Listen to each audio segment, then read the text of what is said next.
Oke, selamat datang di channel saya dan saya bakalan membahas tentang Kongres Bahasa Jilid 4. Tapi sebelum itu, saya menyampaikan disclaimer dulu. Ini ya. Nah, karena berhubung saya di sini ya apa juga Nahida, karena juga suka, karena suka.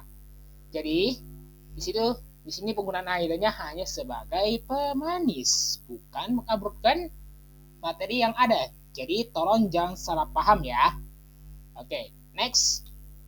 Nah, di sini kita akan bahas tentang kongres bahasa. Yang pertama itu tadi pengertiannya dulu, konsep dasar dan sejarah Kongres Bahasa Indonesia, dan apa landasan filosofis Kongres Bahasa Indonesia yang keempat. Kita lanjut. Nah, ini yang bagian keduanya. Apa aja yang dibahas dalam KBI Jilid 4 atau Kongres Bahasa Indonesia 4 ini? Yang pertama, peninjauan dan pengembangan bahasa dan sastra Indonesia. Yang kedua, mengukuhkan pembakuan bahasa Indonesia atau tata bahasa Indonesia yang sekarang ini namanya ya tata bahasa Indonesia. Dan yang terakhir yaitu memperkuat peran bahasa Indonesia dalam lingkup masyarakat. Dan yang terakhir, nah inilah hasil-hasilnya. Yang pertama itu mandat penyusunan kamus besar bahasa Indonesia. Dan yang kedua, pengukuhan EYD atau ejaan yang disempurnakan. Kalau sekarang namanya EBI atau ejaan bahasa Indonesia. Dan yang terakhir adalah rekomendasi pengembangan kebahasaan dan kesusastraan Indonesia. Jadi begitulah ya pembahasan kita kali ini. Itu ada ringkasannya tanpa memperpanjang kalam. Langsung kita masuk ke pembahasan utamanya. Ya, pertama kita akan bahas tentang konsep dasar dan sejarah Kongres Bahasa Indonesia menuju KBI Jilid 4 tahun 1983. Pada belum lahir kan? Sama, saya pun juga belum lahir ini. Nah, ada. Oke. Nah, tentunya akan kita bahas dalam bahasanya ringkas bukan? Apa sih itu Kongres Bahasa? Ada yang tahu? Kalau ada yang tahu, silakan komen di bawah ya. Nah, kita masuk nih pengertian Kongres Bahasa. Kongres Bahasa Indonesia adalah pertemuan rutin 5 tahunan. Ingat, pertemuan setiap 5 tahun yang diselenggarakan oleh pemerintah Indonesia yang bekerja sama dengan para praktisi bahasa dan sastra Indonesia. Nah, kongres ini sebagai tindak lanjut dari Sumpah Pemuda yang diadakan pada 28 Oktober 1928, yang mana itu tercantum dalam Sumpah Pemuda. Pasti kalian udah tahu lah Sumpah Pemuda itu apa tuh, masa nggak tahu? Oke, saya lanjut. Dengan tujuan untuk mengembangkan bahasa Indonesia dan mempertahankan eksistensi bahasa Indonesia sebagai bahasa nasional dan bahasa persatuan. Ini nyambung sama yang naskah Sumpah Pemuda itu. Gak perlu saya sebutin sih ya, karena kan pasti kalian sudah tahu tuh dari SD kita ajarin. Nah, Kongres Bahasa Indonesia ini juga berfungsi untuk menjadi wadah bagi kosakata asing atau istilahnya itu unsur serapan yang belum ada dalam bahasa Indonesia, sehingga bahasa Indonesia bisa berkembang menyesuaikan diri dengan zaman serta mengukuhkan aturan-aturan dan konsep-konsep pengembangan bahasa dan sastra Indonesia. Next. Nah, di sini ada hakikatnya. Bahasa Indonesia merupakan bahasa nasional yang digunakan negara Republik Indonesia atau NKRI. Pada perkembangannya, dengan semakin pesatnya arus globalisasi dan modernisasi, ilmu pengetahuan, dan juga teknologi, bahasa Indonesia harus dapat menjadi sebuah instrumen dalam melakukan komunikasi utama di Indonesia. Penelitian ini sebuah instrumen penelitian ini lebih relevan menggunakan metode penelitian pustaka. Alasannya, karena persoalan penelitian ini hanya bisa dijawab lewat penelitian pustaka atau sebaliknya tidak mungkin mengharapkan datanya dari riset lapangan. Maksudnya ini bahasa Indonesia ini kan sudah lama banget ada nih. Bahkan sebelum adanya bangsa Indonesia ini, bahasa Indonesia itu sudah ada meskipun ya masih tergolong bahasa Melayu, belum lagi bahasa Indonesia, karena bahasa Indonesia itu kan tersusun dari 3 unsur. Yang pertama base-nya itu dasarnya itu adalah bahasa Melayu, yang kedua bahasa daerah, dan yang ketiga itu adalah bahasa asing. Gitu. Nah, Berkaitan dengan KBI ini atau Kongres Bahasa Indonesia ini sudah diadakan sebanyak 13 kali. Dan bisa kalian lihat di sini ada 13 ini. Yang pertama itu dimulai di tahun 1936 di Solo. Untuk yang kedua ini di Medan pada tahun 1954 dan seterusnya. Dan terakhir itu diadakan pada tanggal 25 Oktober sampai 28 Oktober 2023 di Jakarta. Dan kemungkinan sekitar 3 tahun, ini tahun berapa sekarang? 2025 ya? Mungkin sekitar tahun 2028 itu akan menjadi Kongres Bahasa Indonesia yang sangat sakral. Karena memperingati 1 abad dari Sumpah Pemuda. Nah, di sini ada landasan filosofisnya, bisa kalian baca di sini, saya singkat aja dulu. Kongres ini melandaskan filosofi bahwa bahasa adalah bagian dari pembangunan manusia Indonesia seutuhnya. Jadi bahasa Indonesia itu bahasa Indonesia itu adalah pembangun dari masyarakat Indonesia itu sendiri. Karena bahasa Indonesia itu adalah sebagai bahasa persatuan. Yang mana ini sesuai dengan isi Sumpah Pemuda tahun 1928 yang mengatakan kami putra dan putri Indonesia menjunjung bahasa persatuan. Ingat di bawah garis bawah ini adalah bahasa persatuan, yaitu bahasa Indonesia. Dan ini lanjutannya nih, bisa kalian lihat juga di sini. Karena saya nggak terlalu berpanjang lebar untuk masalah ini. Dan kita masuk ke pembahasannya yang kedua, yaitu hasil Kongres Bahasa Indonesia 4 tahun 1983 yang diadakan di Jakarta. Nah, apa aja sih yang dihasilkan dalam kongres ini? Nah, secara umumnya hasil dari kongres ini adalah pembakuan acuan bahasa Indonesia atau penetapan TPBI atau Tata Bahasa Indonesia. Menegaskan fungsi bahasa dalam pembangunan yang karena ini berkaitan dengan Orde Baru, karena tahun 1983 itu masih Orde Baru ya, dipimpin oleh Pak Soeharto, serta penguatan dalam pengajaran dan kesusastraan. Dan ini dia. Dan di sini ada beberapa poin yang bisa kita lihat. Di sini ada keputusan KBI 4 atau Kongres Bahasa Indonesia keempat, menugaskan penyusunan dan penyelesaian 2 karya acuan baku yang sangat fundamental. Yang pertama, Tata Bahasa Baku Indonesia, yang seperti saya bilang tadi. Karena walaupun udah ditentukan untuk EY-nya di tahun 1972, masih juga ada masyarakat, terutama di kalangan akademisi, yang memakai bahasa Indonesia itu nggak sesuai.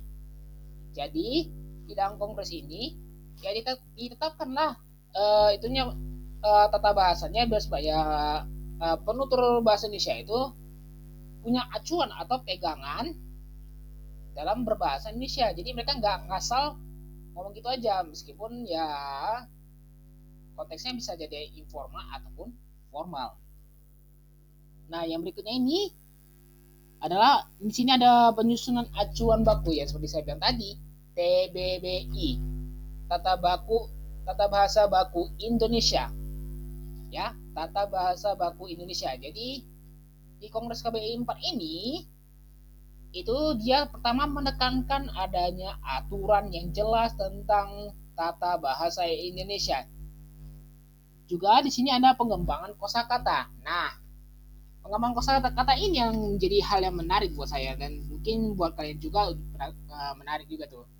Karena kosakata ini, karena bahasa Indonesia ini sebenarnya bisa dibilang unik sih. Karena dia menyerap semua bahasa-bahasa yang ada. Bahasa daerah, bahasa asing, bahkan kalau bisa pun bahasa dari luar bumi itu juga diadaptasi ke bahasa Indonesia. Nah, itulah uniknya bahasa Indonesia. Karena itu fleksibel. Ya, nggak ada namanya drama-drama kayak tenses atau apa gitu ya. Pokoknya dalam tata bahasa yang cukup rumit gitu. Misalnya, saya makan. Ya udah, saya makan nanti waktunya adalah sekarang. Saya akan makan. Berarti akan itu adalah waktu yang akan datang. Contoh lain, saya telah makan. Berarti itu sudah lewat. Itu.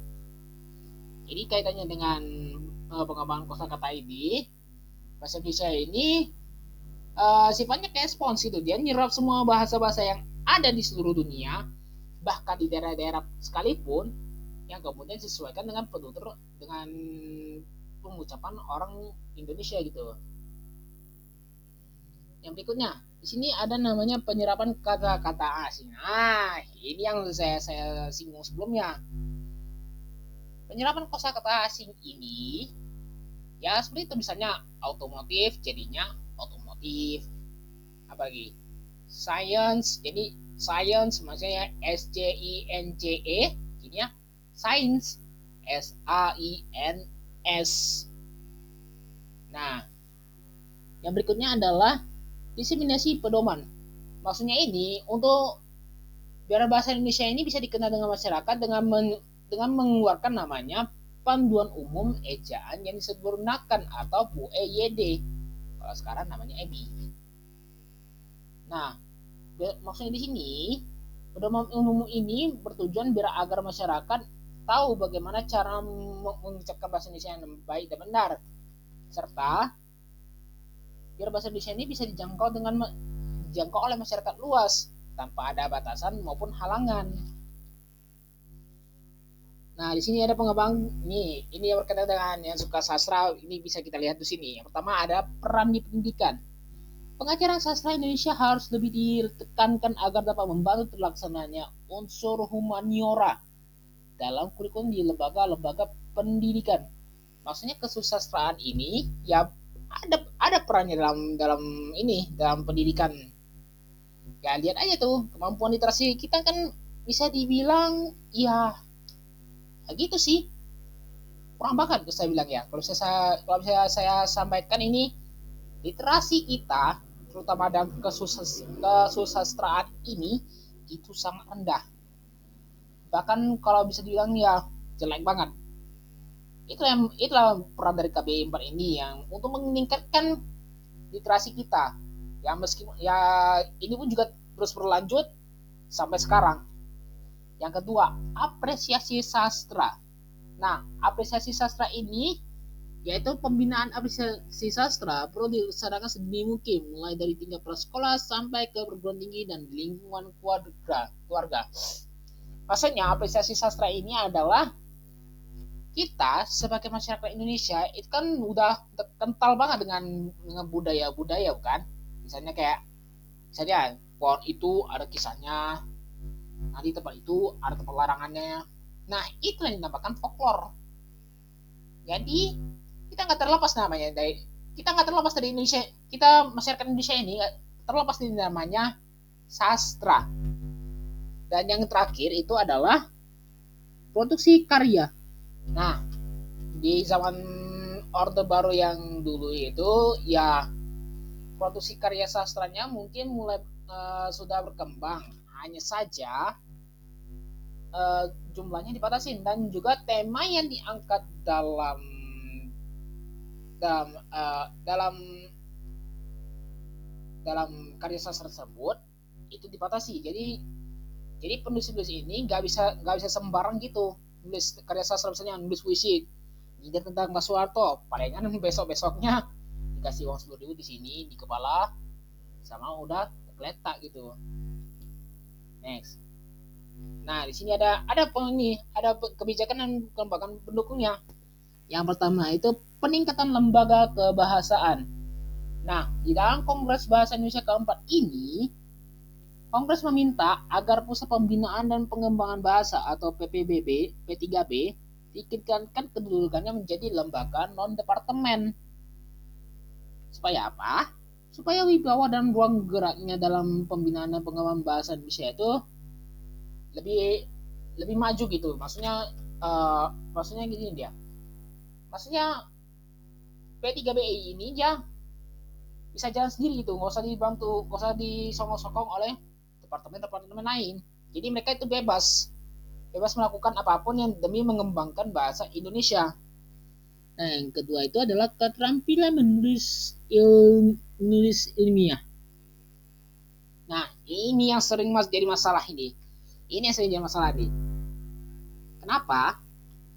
Karena kebanyakan mahasiswa dari zaman bahula, dari zaman dahulu sampai sekarang, kalau mungkin itu ada beberapa sih yang jujur mengerjakan karya ilmiahnya itu mereka belum menemukan namanya esensi dari namanya karya ilmiah itu bagaimana.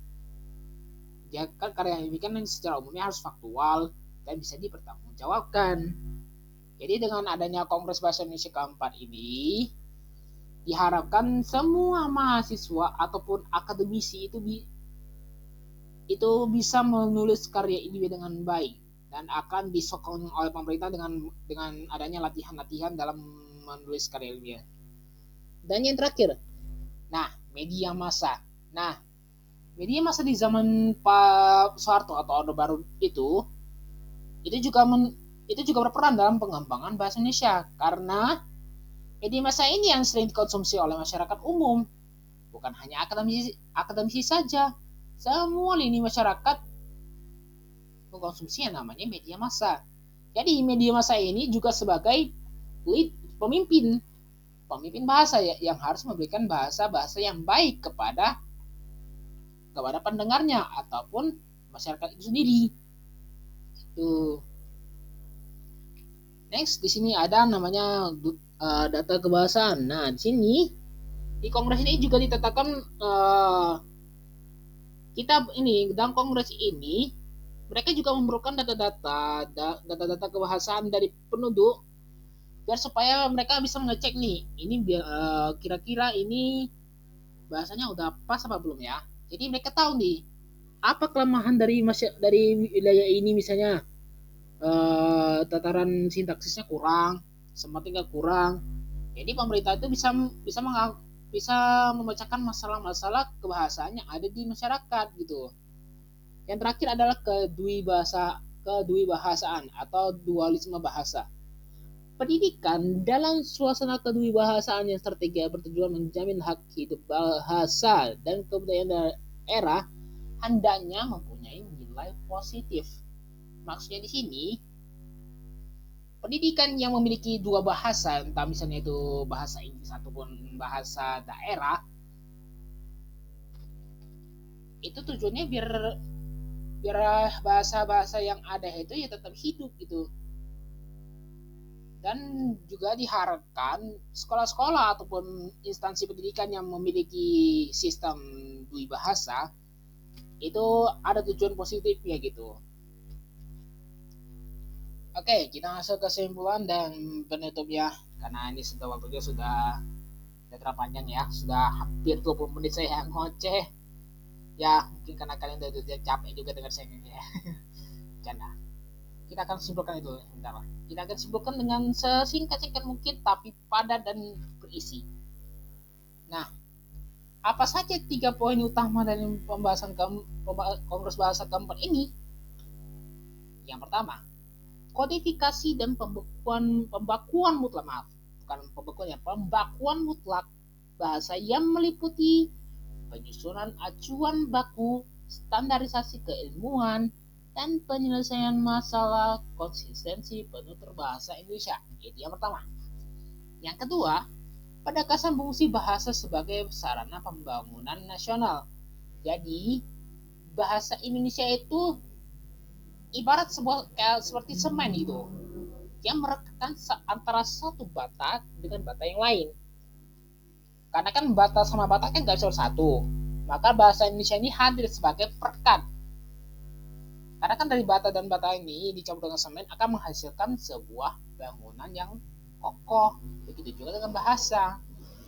Dan yang ketiga, kelemahan dan solusi pembinaan bahasa di kalangan masyarakat, terutama di kalangan akademik dan peranan media massa dalam memperbaiki bahasa Indonesia. Nah, yang seperti saya bilang tadi, media massa itu merupakan pemimpin bagi masyarakat dalam menuturkan bahasa Indonesia itu sendiri. Kalau misalnya media massa itu bahasanya pun masih amburadul atau masih berantakan secara morfologinya, sintaksisnya, fonologinya itu, maka bahasa Indonesia yang dituturkan masyarakat pun juga beragam gitu. Jadi begitulah kira-kira isi dari Kongres Bahasa Indonesia keempat yang diadakan tahun 1943 di Jakarta. Dan ya sebagai penutup, saya memberikan kata-kata. Bahasa Indonesia bukan sekedar bahasa yang dicanangkan 97 tahun yang lalu atau sekitar 1928. Ia adalah kata harta yang sesungguhnya, jembatan emas kita menuju ilmu pengetahuan dan kebudayaan di masa depan. Oke, sampai situ saja dulu pembahasan video kali ini. Kalau kalian suka, silakan tekan tombol like dan subscribe. Saya mohon maaf kalau misalnya ada pengucapan ataupun penjelasan materi yang kurang pas. Ya maklum karena saya masih pemula. Oke, saya akhiri. Assalamualaikum warahmatullahi wabarakatuh. Selamat beraktivitas.